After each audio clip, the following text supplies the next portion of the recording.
ng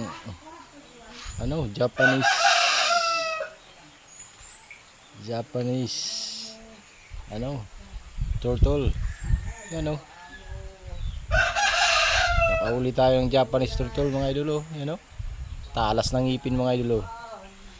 Yan sakit yan mga kagat mga idol. Yan mga idol.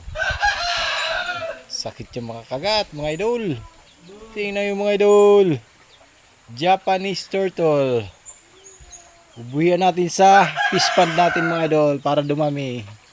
Yan Dilikids mga idol. Yan nakawala. Nakawala mga idol. Nakawala mga idol. Buhian na natin sa fish pond mga idol. Yun